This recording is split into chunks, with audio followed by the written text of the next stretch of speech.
Good afternoon, ladies and gentlemen. It's a pleasure to welcome you to this panel, Fast-Tracking India's Green Mobility Economy, Identifying and Driving Opportunities for Multimodal, Multi-Fuel Initiatives. India's transport transition is both an emission challenge and an industrial opportunity. With almost 400 million vehicles, 15% of national emissions, and roughly 7% of GDP contribution, India cannot afford a single-track solution. Today's discussion is about the high-impact market, policy, financing, and technology levers that can turn the diversified fuel vision into a scalable, investable, and globally competitive green mobility ecosystem, and about the stakeholders who must work together to make it happen. My name is Alessandro Zampieri. I'm a partner at BCG from the Middle East office. I work on decarbonization solutions, and I'm joined here on stage by our three distinguished speakers. We have Beatrice Lippus, SVP and Head of Energy Business Unit at Cyient. We have Dr. Paolo Frankl, Head of Renewable Energy Division at International Energy Agency. And we have Mariarosa Baroni, President of NGV Italy. Before we dive deeper into the discussion, I would like to ask our panelists to introduce themselves and their organizations. Let's start from Beatrice and then go down the list. Thanks very much, and thanks for having me today. Yes, I'm representing the energy business at Cyient. Cyient is an engineering services company headquartered in India, but globally present. We have approximately 16,000 employees and do all different kind of engineering solutions under the heading of engineering embracing intelligence. In the energy business, that basically means for us engineering around plant, product, and technology. And also we are heavily involved from an automotive perspective, and they're also obviously designing electric vehicles. One project that I'll refer later to also quite actively is regarding green hydrogen, where we are involved in Norway on a kind of prestigious first of its kind project that I think we can heavily leverage on also for the India market. Thank you, Beatrice. Paolo? So, good afternoon, everybody. I'm Paolo Frankl. I'm the head of the Renewable Energy Division at the International Energy Agency. The IEA is part of the OECD. We have 32 member countries, but we also have 13 so-called association countries, including India, but also China, Brazil, South Africa, and so on. And with that, we actually cover more than 85% of energy demand in the world. And we have a privileged, let's say, place from Paris to look at all the energy, all fuels, all technologies, all sectors in the energy field in the world. Thank you. Good afternoon to everybody. Thank you for having me here. I represent NGV Italy, that is the association that represents the industry for the green transition. We participate to all the forum, international and national. We work very hard with our government and of course with the European community. Our industries is leading and leaders in new technology, innovative technologies that we export all around the world. And this goes 360 degrees. That means from biofuel, biofuel, hydrogen, and also EV, of course. And we are pushing for a very neutral technology. That's the only way to really decarbonize the world. And we are active in Italy, talking to the governments and trying to help this great country to decarbonize. Thank you. Thank you, Mariarosa. So let's start. India is explicitly betting on a diversified fuel portfolio, not just a single technology pathway. Based on international benchmarks or anything that you see through your experience on the ground, where is this approach clearly working today, and where do you see maybe the highest risks of fragmentation, misallocation of capital, or stranded infrastructure assets? So perhaps if I can start, the diversified approach, I could only agree there with you. It's the only way possible, and the neutral approach there. I'm not sure there's a single country where we can say, and perhaps my colleagues feel differently here, but there's a single country where we can say that it works out really extremely well. I would say one country that is overall reasonably advanced is, I mentioned Norway as an example in terms of the hydrogen project that we are doing. Electric vehicles adoption obviously is extremely high there if you look at it. I think in 2025 it was something like 90% of the new vehicle sale for commercial vehicles were electric vehicles. So I think Norway is reasonably well advanced, but is it well enough diversified? There are also pockets that don't work out there. So I'm not sure there's one single country, but Norway, also given our involvement, definitely comes to my mind here. Awesome. Paolo? So, may I start from another angle? We live in a period of extreme uncertainty and volatility, but still, how our executive director, Dr. Birol, reminds, there are some certainties. One, and I deliberately choose this one on energy security, because energy security is the heart of the work of the IEA from its start. Energy security is changing, but three golden rules of this energy security are not changing. One is the diversification. Second is predictability. And the third is cooperation between suppliers and demand, between countries. Now, why I'm starting with that? Because recognizing that every country situation is different, we really have to have an all-fuel, all-technology approach. And sometimes this is not the case. I'm European. In Europe, very often there is an electric vehicle against biofuels, against something else discussion, which frankly is not very helpful. We need both, at least in an interim period, transition period of 10 years. And with respect to that, I wish to mention the report that we produced, which underpins the Belém Sustainable Fuels quadrupling factor. This is not against electrification. It is in addition of electrification. The IEA is the organization that very clearly shows that electricity demand is growing 3 times faster than energy demand. We are in favor of electrification. We are in favor of electric vehicles, but we are also in favor of sustainable fuels. Now, on the sustainable fuels, however, one important point is that there are predictable policies for the short, medium, long terms, and a fair and transparent carbon accounting system, life cycle assessment of the system that really can compare the different fuels, including the biofuels, low emission ammonia and hydrogen, e-fuels in a consistent manner. We think this is the approach to go. You asked for a country. I don't think there is one country that does everything very well, but the approach of the fuel of the future law in Brazil is, in my opinion, one of the best practice around the world, and they are also going towards more electrification. So if I have to pick one example to look at, that's Brazil.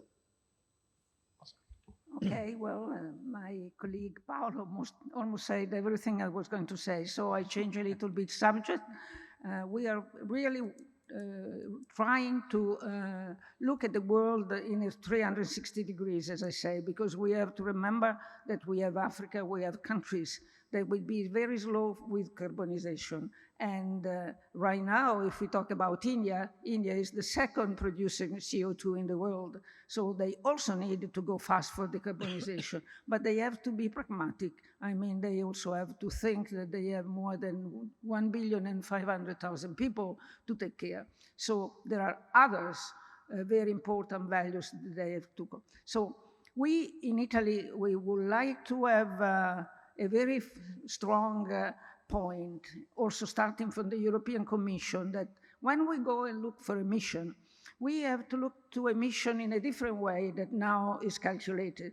Now, when we are talking about electrical vehicles, they look at the emission from the engine to the floor, to the wheels, which means that no matter where the electricity comes, they are considered zero emission, which I think that's really something absolutely wrong, because most of the time, in any part of the world, the electricity is also done with coal when they are happy, otherwise with natural gas. But never, as 2 years ago and last year, South Africa sold coals to Europe. That means that Europe, when I read a bus, they say zero emission, I say, well, that's not true. They are teasing you, because where the electricity come from?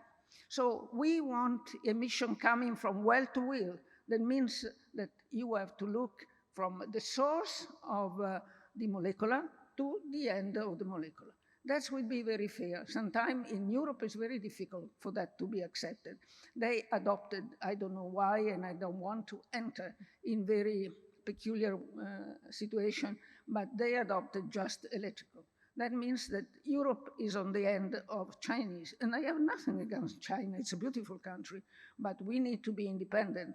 And right now, the choice is to buy LNG from United States at a very high price, or electrical tools and cars and solar panels from China.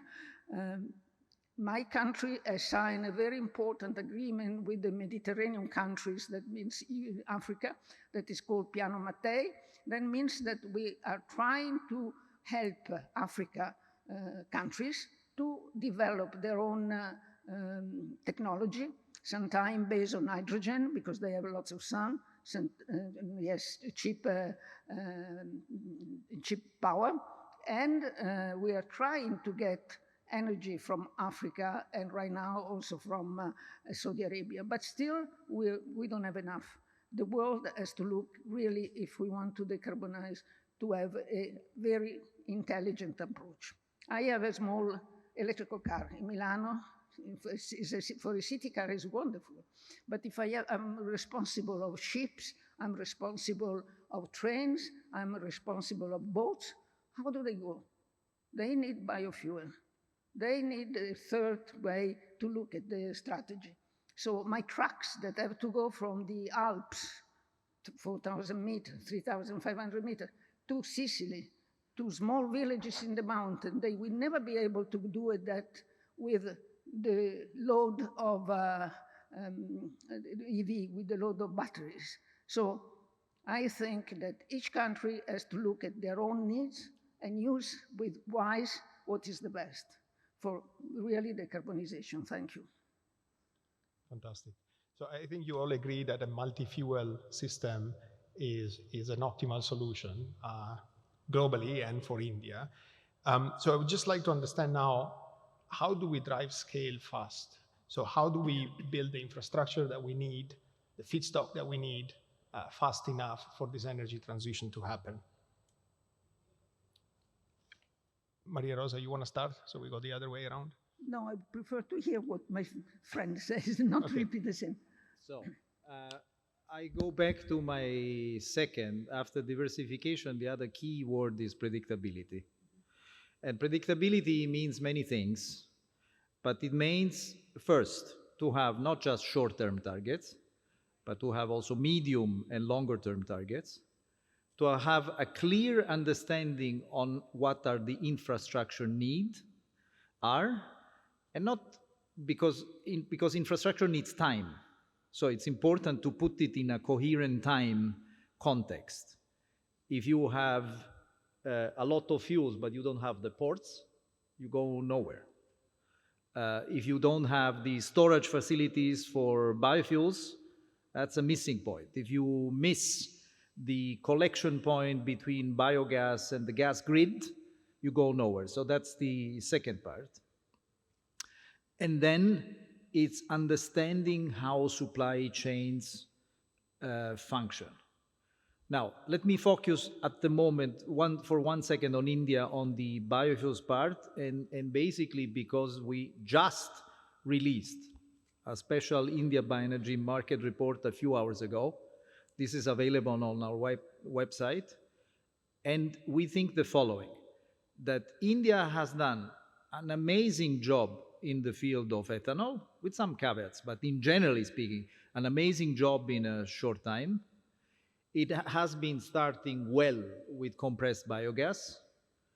It needs to have more policy attention on biodiesel and sustainable aviation fuels. And it needs, in our view, 4 main policy priority areas. The first, it sounds generic and maybe naive, but it's really to have a roadmap. When I say a roadmap, it's not just the targets, it's much more. It's understanding what is behind the targets and makes them feasible. And with that, also fixing some important technology milestones. Compressed biogas is still expensive today. In 5 years from now, we have to make it sure that the cost goes down. Otherwise, things will stop. SAF, there is a big price cost. We need to put in place many things, innovation or innovative financing, in order that this cost to go down, because otherwise when the scale up goes really much larger, the customers will not want to pay. So, sorry, I'm going faster. The important point is the roadmap. The second is really the infrastructure, because it takes time. Innovation. We need to understand that this is a multi-technology process that has technologies at different stage of maturity. And the fourth is sustainability criteria.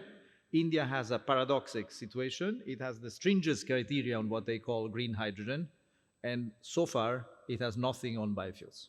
This needs to be fixed in order to get to transparent, robust life cycle assessment that really manage to compare transport means from the well to the wheel. Okay, thank you very much.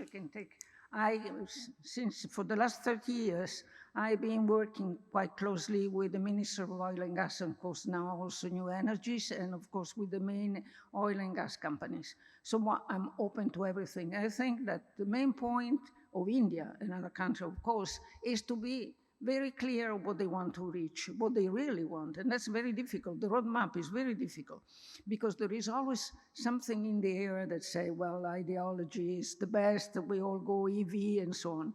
But we have, for example, we have a country in Europe, it's not even a European, that each family has an electrical car because it was given by the government almost free of charge. But they are also one of the third, I think, one of the largest exporter of petrol around the world. That's Norway. So you see the contradiction. They pay the subsidy to electrical car with the money they make selling crude oil. So in a way, they claim one ideology, and the other they look for money. And that's the world. So I think that India has all the way to do a very good job, but they have it's very important that they have very clear idea. For example, I see that in Europe, where we have subsidies, in Italy and all the rest of Europe, most of the time the subsidies are not even for electrical car, are not even asked because people don't want electrical car. Maybe it's wrong, but that's the truth. So at the end is the market that is going to put the last word, and the market has to be informed, the market has to be helped, because we want decarbonization and we want to teach them how can they do it. Depending what we call the last miles, for me is perfect. A truck, a bus, a train, last mile, it can be EV or hydrogen. But when they have to run for long distance, let's say from Delhi to Chennai, I don't see any truck going just on EV. So infrastructure are very expensive, extremely expensive. And when we see a country like India, they really to do a great job to adopt this, for example, electrical filling points and so. So I think that's a very critical moment. I'm talking quite often to the ministries, and they understand that they will be the third country in the world very soon, also because they are pragmatic and they look at the real world because they need to do it. So that's the road that India has to do. Not easy, but that's what I wish they learn how to do it. I'm sure they will do it. I would just like to stress on one thing that you said in terms of the not only focusing on the short term, but really also in parallel driving the longer term elements, because from my perspective, otherwise that's one of the biggest risks that India has, that they only focus on what can bring us the short-term scale, which is, yes, important, but then there's a ceiling that will be reached at some point of time. And if we don't now already have a roadmap for something that gives us longer-term scale, then we would reach a ceiling and we would lose a significant amount of time and would not get to where India can get and has to get to. Can I jump on this? And maybe then I will have also a question for her, if I can. Now, can I do the example of sustainable aviation fuels in India? It's an interesting one because, of course, the cheapest option are the biofuels, but they are competing with aggressive biodiesel targets. Now, on the positive side, India has seen this, is actually seeing this in advance, and is looking precisely at medium-term, longer-term solution. Notably, one is ethanol alcohol to jet, which today is difficult, more expensive, but tomorrow could be a very important other solution. And maybe after tomorrow, we will have e-kerosene from renewable hydrogen and then CO2. So in this respect, India is a good, and in the case of SAF, India is a good example of taking a good approach, which I repeat, the transport is one of the sectors, not the only one, but one where really there is this problem of pushing different technologies at different level of maturity and costs. So if we focus only on upscaling the cheapest one, that's good in the short term, but in the medium term, we hit the wall. And then we are unprepared. The opposite would also be problematic, to put too much emphasis today on the costly options. I would have some comments on the European approach on this. The perfect mix from the IEA perspective is in between.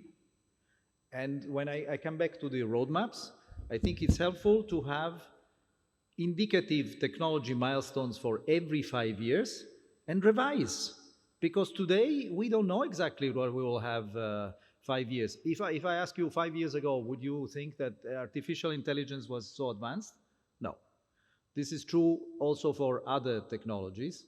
So I'll stop it there, but just to say in a positive note in this case that India is realizing this. This is one of the main recommendations of our report, to look at diversified paths, looking at the short, medium, and long term. Paolo, you Can have I a ask question? that? Yeah, of course, you make my job very easy.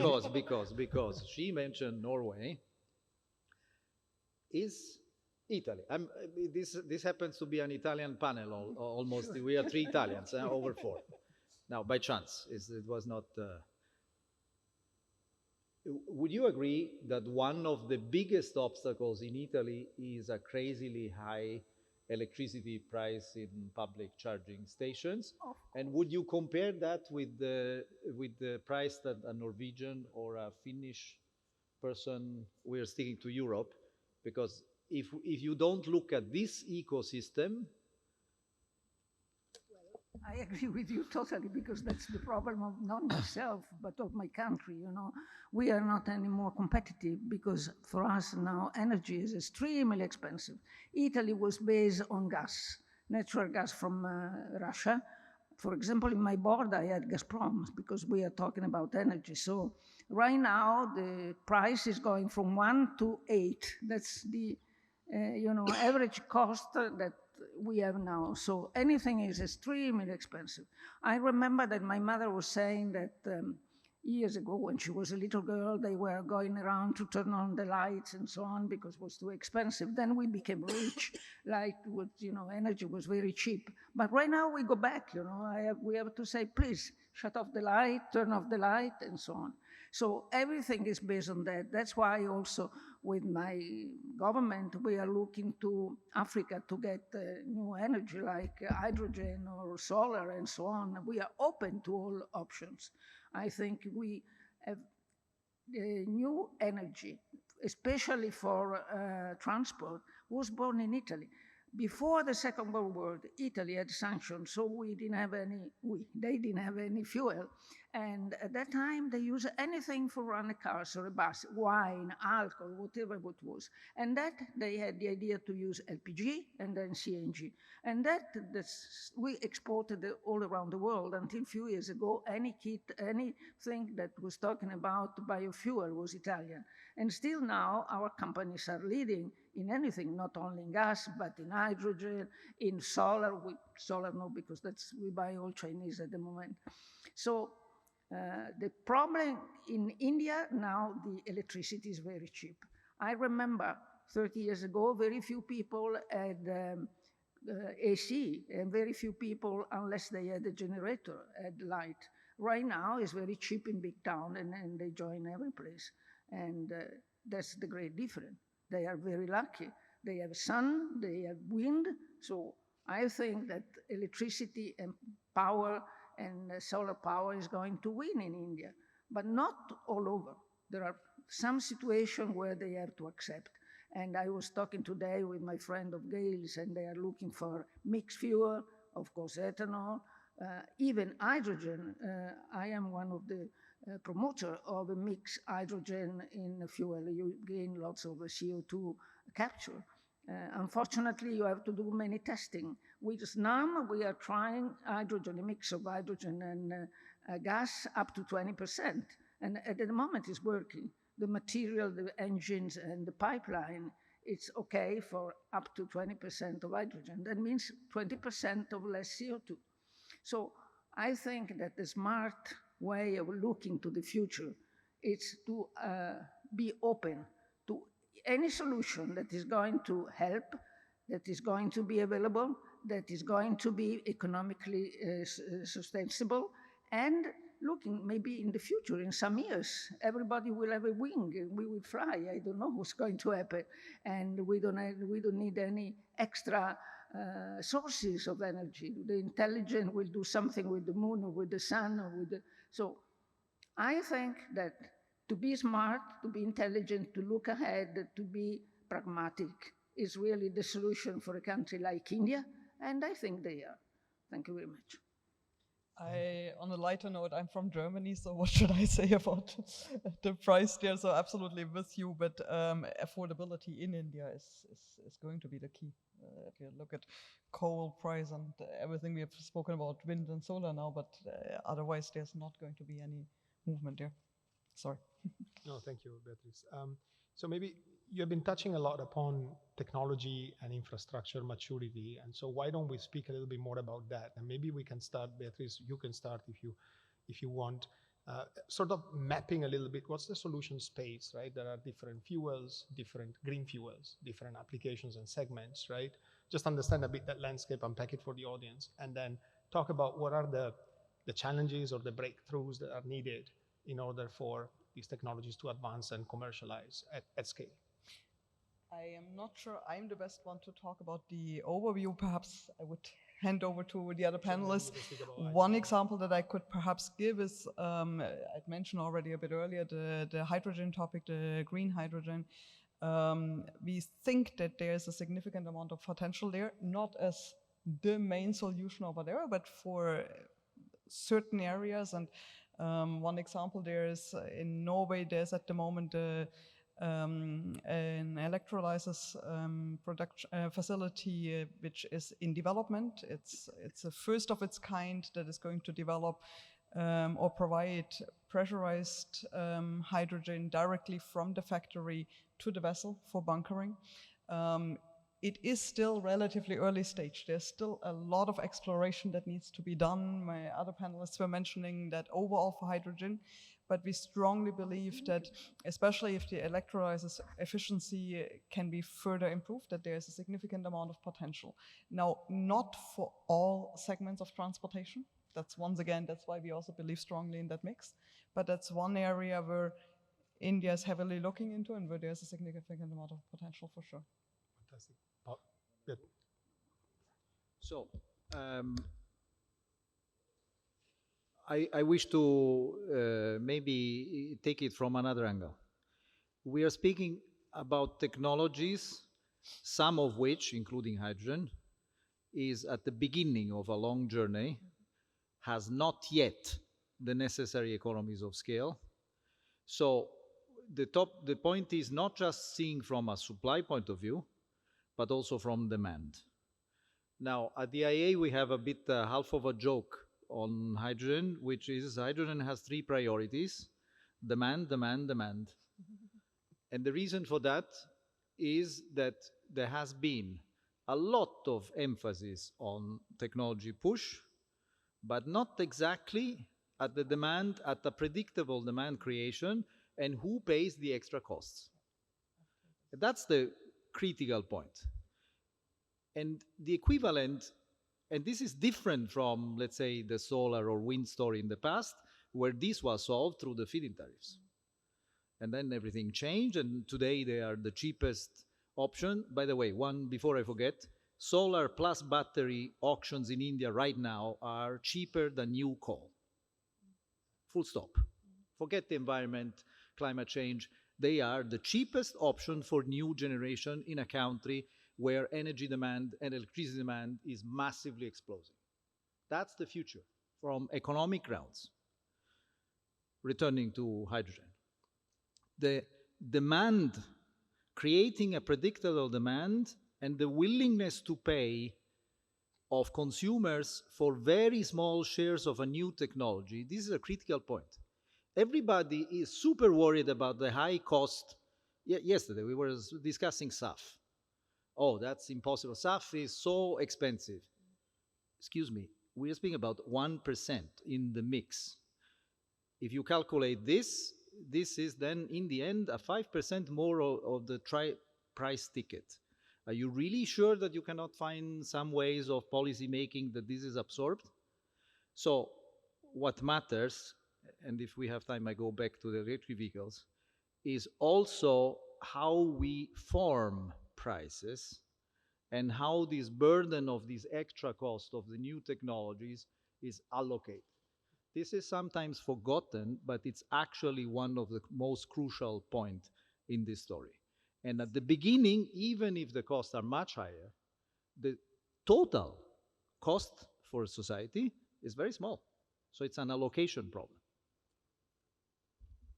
I agree totally. I mean, I think in the beginning, even the first car or trucks, they were very expensive 150 years ago when they started, or 120. I remember I read something about Agnelli when the first car was extremely expensive because 3 cars, 5 cars, they were prototypes. So anything that is coming up, they will have the possibility to have a cost decrease, of course, but it needs also faith. I mean, people have to accept that in the future, things will change, and it's not easy.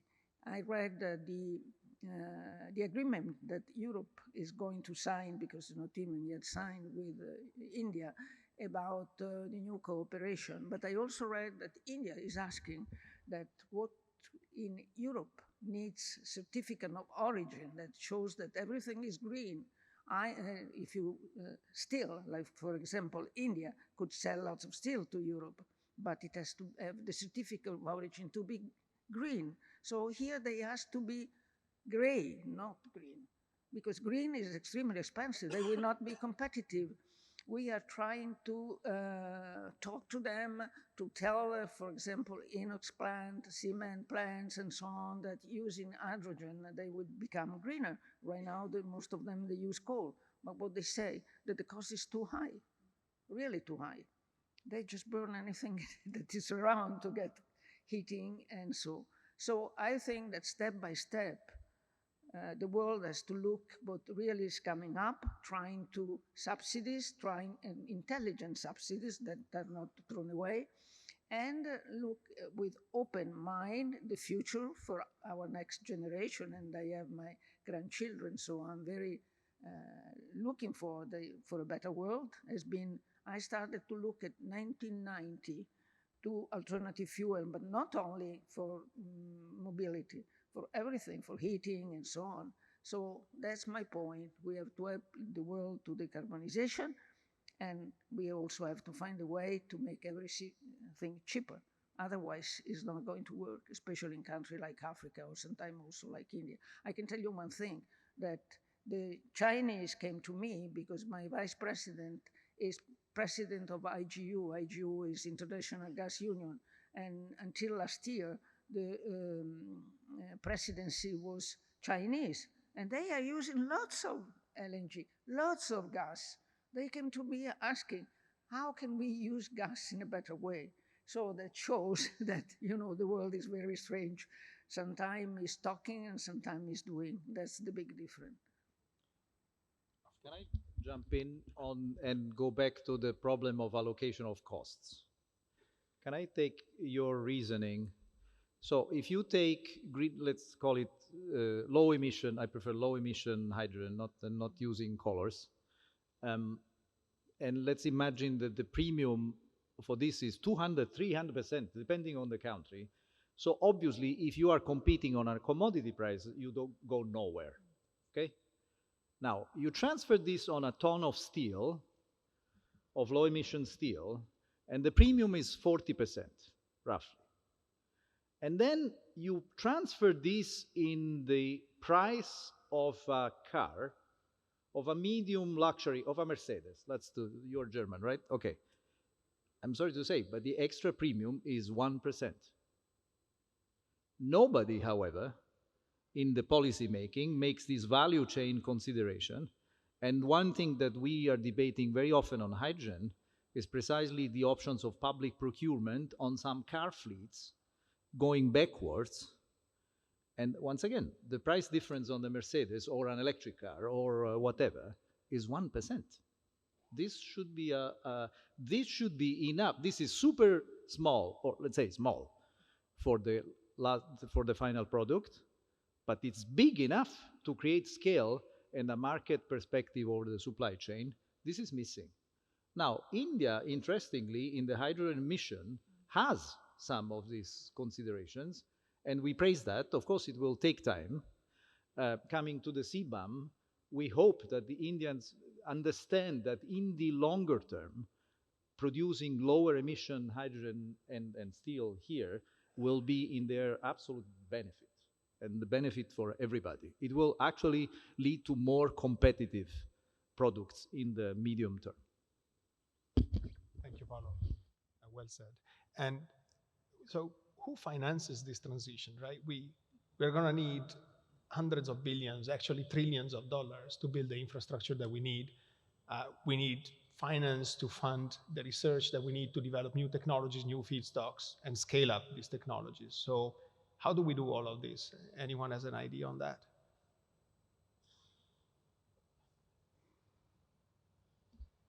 I can restart again.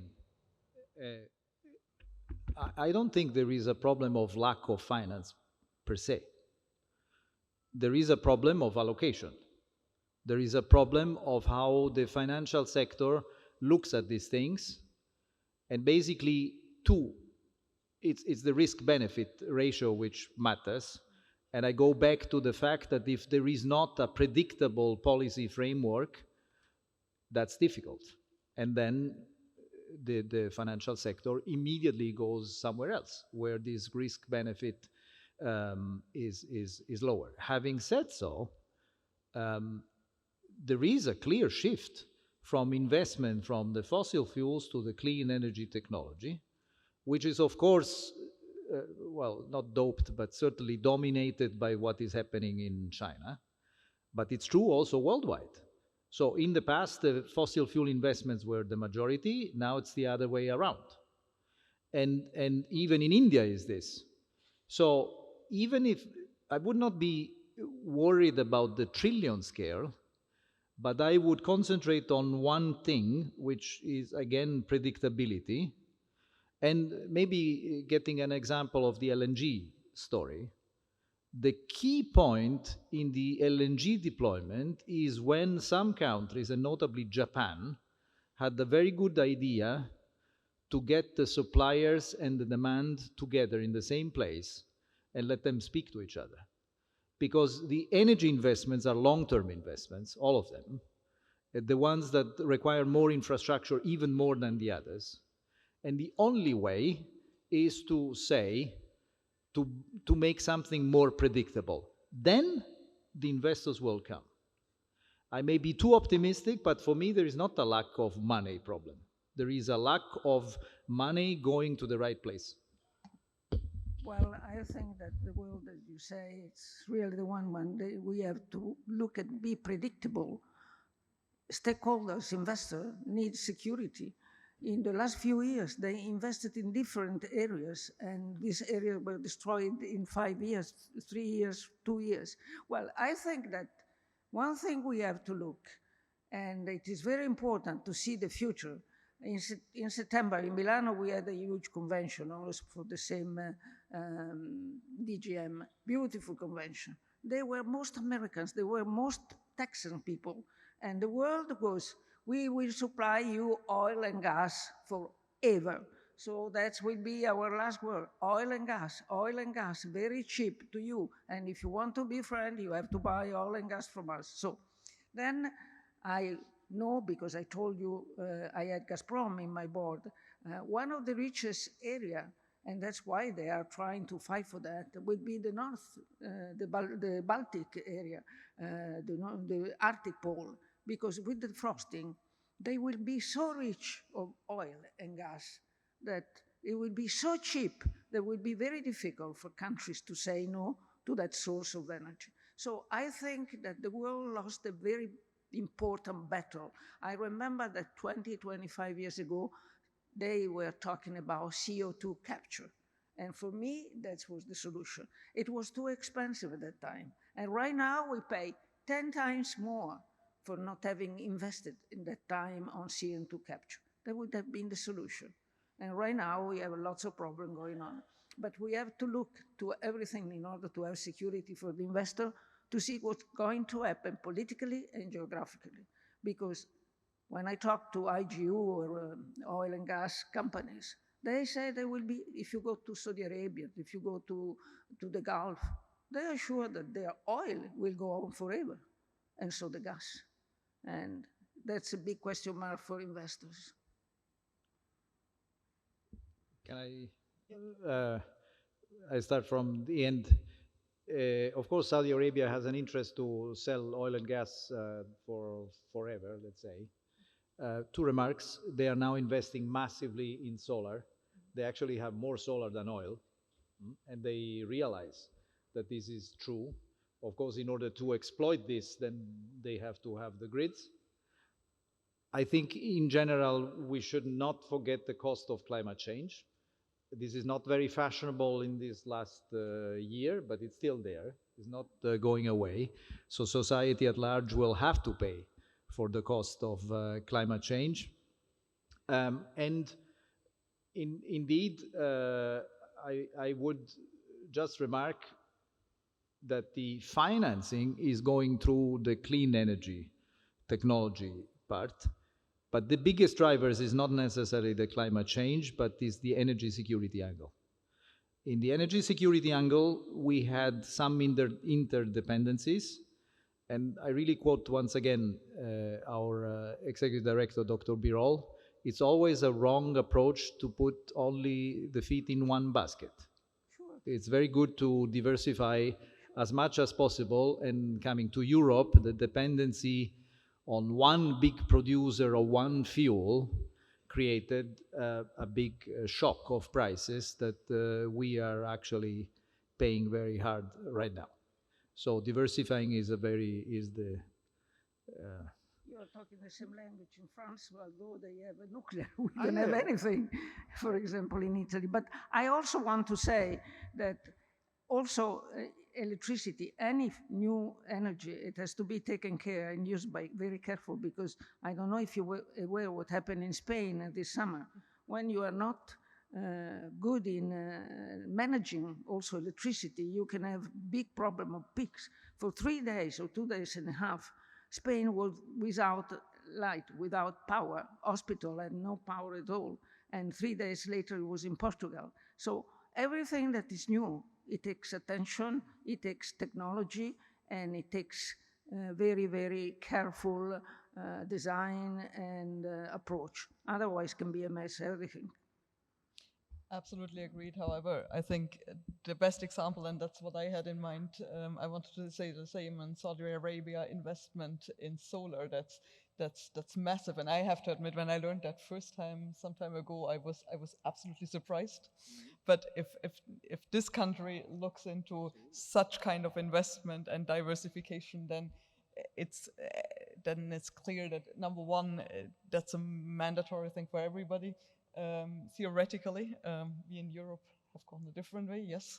But number two, that predictability angle is from my perspective also the biggest challenge in terms of where the money flows, because for money givers, it doesn't matter all that much in terms of where their money goes. They need to see a return, and if they don't have that certainty, at least to a certain level, then I think that will be the biggest challenge. Coming back to hydrogen, final remark on that offtake is definitely the biggest challenge there. No doubts about that from a financing and from an overall perspective. Can I respond to her? She's giving me a lot of ideas. So, the Iberian Peninsula blackout. It was less than 3 days, fortunately, 2 but days. yes, but You've corrected. yeah. But one point is very true.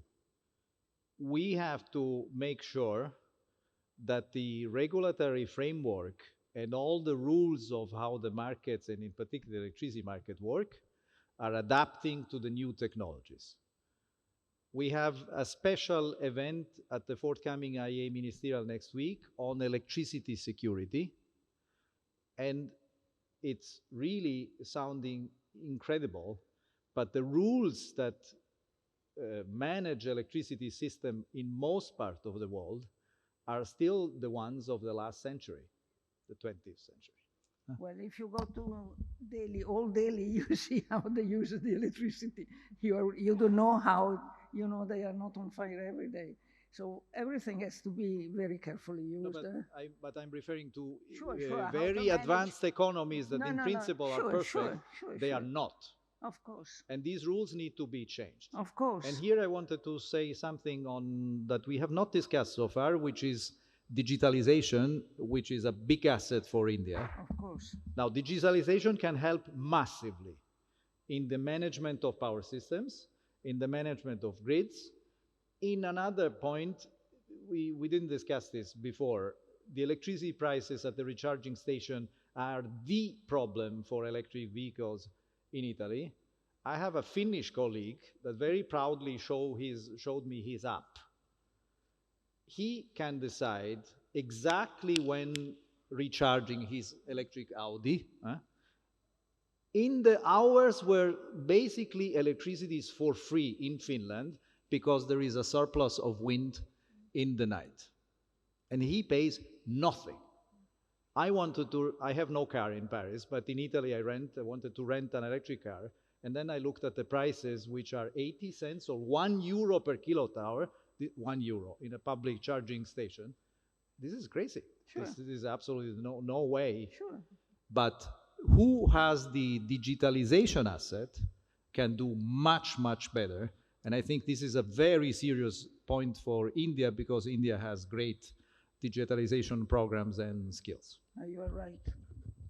You're really right. And so maybe we are in the last few minutes of the discussions. So if you think about the green mobility sector in India, right, and just trying to wrap it up with that, where would you like to see India in 5 years from now, right? And maybe if you have one thought on how do we get there, what is the one thing that would get us there, if it exists?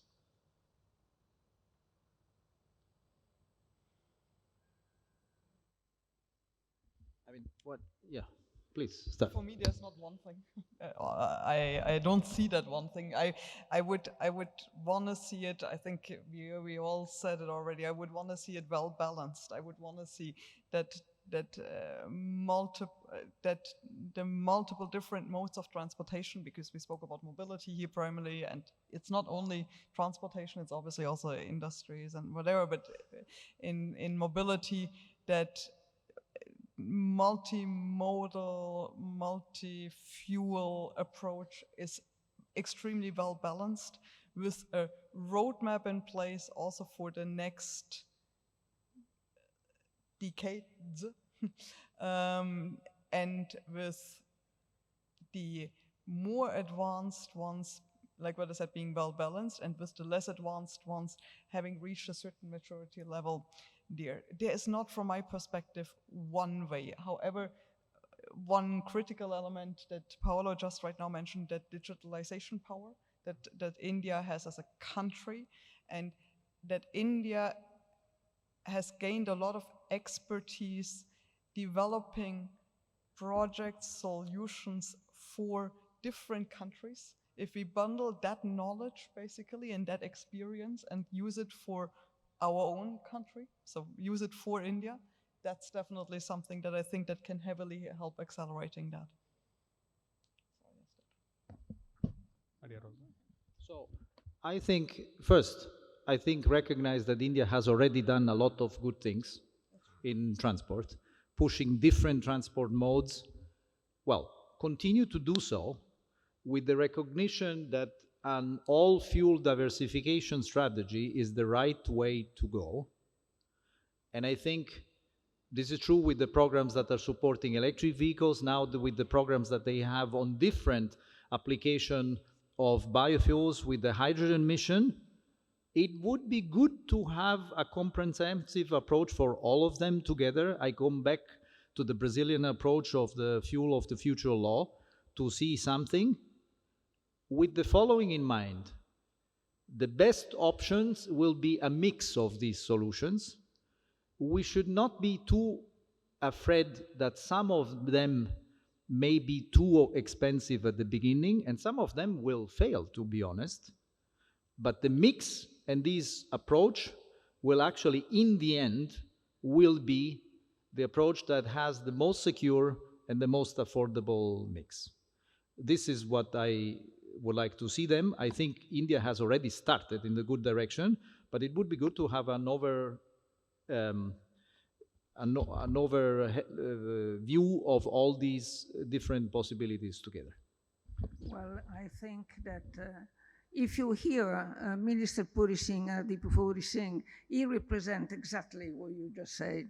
He said plurality. He said let's use whatever we have. It's economic, it's valid, it's usable, it's affordable to go to decarbonization. He was ambassador in Brazil, so he's trying to copy in a way with ethanol and so on, you can see. So when I talk to him, he's very, very open to all the options. What I wanted to say is that we have, India has great possibility also to use their own products. For example, we have very leading companies doing waste to fuel, waste to biofuel, farming to biofuel, waste to hydrogen, to ammonia. So that's the way you solve problem. The big problem of waste that you have in India can be solved becoming fuel, becoming energy. As I say, hydrogen.